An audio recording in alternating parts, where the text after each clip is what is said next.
Derek Hanley's new book is called Photos from the Frontlines, a Year on the Streets of Alameda County. Derek is a photographer. He's a military veteran. He is a paramedic, and so this is a perfect project for him, and we're happy to have him online with us right now. You wanted to embed yourself with paramedics and really sort of tell their story.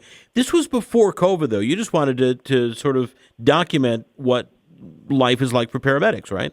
Yeah, correct. I was going out with the crews, getting to know what it was like to be a paramedic in the Bay Area in California, because I've worked as a medic in Texas and in New York, but never in that service area. And each place where, EMS services is kind of unique. So I was going out, getting shots of the crews just to give to them so they could show their friends and family what they do, because not many people know, what goes on inside the back of an ambulance and stuff. So started off innocently enough, and then bam, like you said, March 16th, 2020, COVID hit, Bay Area was locked down, and the whole project took on a completely different tenor.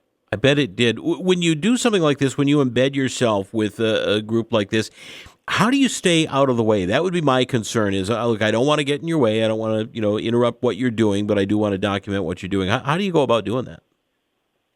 Yeah, it's a dance almost, Paul.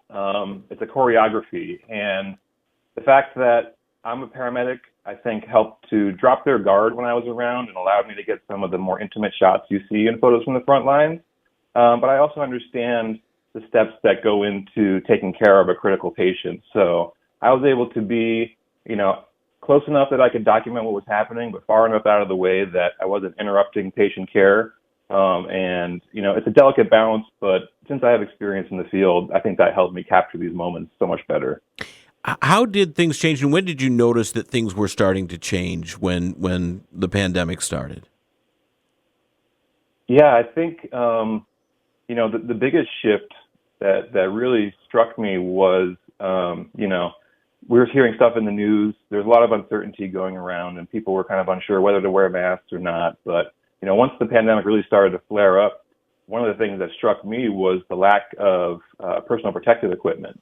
The demand for PPE was far outstripping the supply chain. It couldn't keep up. And so, what was crazy was when things were really getting bad, medics were being issued one N95 mask at the beginning of their 12-hour shift and would have to exchange it on a one-for-one basis with a captain or a supervisor at the hospital, after each patient that they had to use it. So, it's one thing to go into battle with your helmet and your body armor. It's another thing to have to stand on your hind legs and fight, with just your polyester shirt. And that's what these medics had to do for so long, and improvise PPE and stuff like that. And, their bravery and their courageousness and their resilience, I can't trumpet it enough.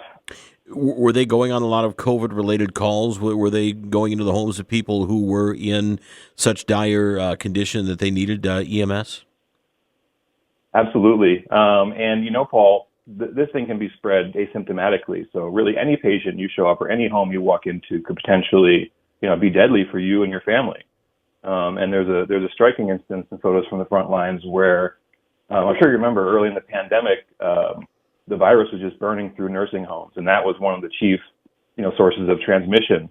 A lot of the nursing homes in the Bay Area were so struck by this virus that every single staff member who was working there became sick. Every single patient in the place was sick, and the county asked the EMS agency if the paramedics could come and staff these nursing homes to take care of these folks. And man, Paul, these guys and gals had already been, fighting this and trying to keep everyone safe for months and months. And these folks raised their hand to volunteer to walk in to take care of an entire building full of COVID positive patients after they've already been on the front lines for months and months. And man, if you have a better example of service before self, I'd love to hear it. You were embedded with this group. You were taking photos of the work that they were doing. Were you concerned for your own safety? Were you worried about, or did you get COVID during this period? Yeah, when COVID struck, I could have easily just washed my hands of the whole project and worked from home and kept myself 100% safe as I could anyway. But, I made the conscious choice, Paul, to go back out there and document these stories, because otherwise these never would have been told. Fortunately, I was able to, I've been a medic for a long time. I know how to wear the PPE and things like that. So I was able to keep myself safe throughout the whole thing. And there was a concern for getting sick and stuff. But I'll be honest, Paul, I wasn't as concerned about myself getting sick. I was more worried about spreading this thing to my wife or, those who were closest to me. That's what really scared me. And I think that's what was unique about this battlefront is, these folks on the front lines were not only risking their own life, but then had the added burden of having to be worried about, getting their friends and loved ones sick. So, on top of the routine, if we can put air quotes around routine trauma that paramedics have to face, the car accidents, the cardiac arrest, injured children, things like that. Now we have this ever ballooning weight and uncertainty that these folks have to face. And, the courageousness of these medics who are out there just can't be overstated. Which photographs do you think best illustrate what that time period was like? Do you have one that stands out in your mind? I think the cover image on Photos from the Front Lines is one of the ones that kind of sums up the chaos and, just the strange things that were happening.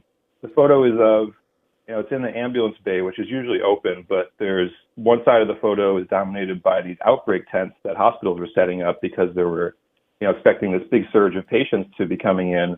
And if someone's sick, you don't want to bring them necessarily into the emergency room because that can then spread amongst the other, trauma patients and sick folks who are there. So you see these outbreak tents, you see nurses who are in, these almost like space-looking helmets and masks, and I'm fully gowned, and it kind of, to me, emblemizes what was so unique and so challenging about this time for the folks who are out there on the front lines every day. Really incredible. Hey, COVID is still with us. I mean, it's not over. The pandemic is still around. Obviously, the strains are less severe now. There is vaccine available. But, I mean, these frontline workers are still dealing with this every day, aren't they? 100%. And, the book focuses on paramedics, but there is also, the healthcare workers in the hospitals and things like that. Anytime you're dealing with patients, you have the potential for this virus. And, we're seeing in EMS and in the hospitals staffing shortages because people are getting burnt out trying to deal with this stuff. And, I can tell you firsthand, having to wear, N95 and all this protective gear for 12 hours straight every day, it starts to wear on you. And one of the other things, Paul, is that, early in the pandemic, there was this huge outpouring of support for medics and for hospital workers and things like that. But that has since waned. And it's hard to maintain that level of readiness to, sacrifice so much of yourself and give when society doesn't seem to care or want to honor your sacrifice. And so I think that's why we're seeing a lot of turnover and burnout in the healthcare industry because they've been dealing with heightened level of situational awareness for years now. And human beings aren't designed to withstand that level of sustained stress for so long. So that's one of the things I'm hoping with this book is to kind of raise awareness of what these folks do so that society can honor them and take care of these folks like we do for those who sacrifice so much in the military. Absolutely. We need to remember what's going on the front lines. And you document this so nicely in Photos from the Front Lines, a year on the streets of Alameda County. Do you have a website or social media or anything where people can connect? Obviously, they can buy the book, where they buy books, but is there any other online component? Absolutely. Folks can go to my website, dohp.net, that's DOHP.net. You can find the book on Amazon, and I'm on Instagram at That's Dope, DOHP. All right, very good. Hey, Derek, great talking to you. I appreciate your time this morning. Thanks so much. Great speaking with you, Paul. Thank you so much, and have a good day. All right, you too. Bye-bye.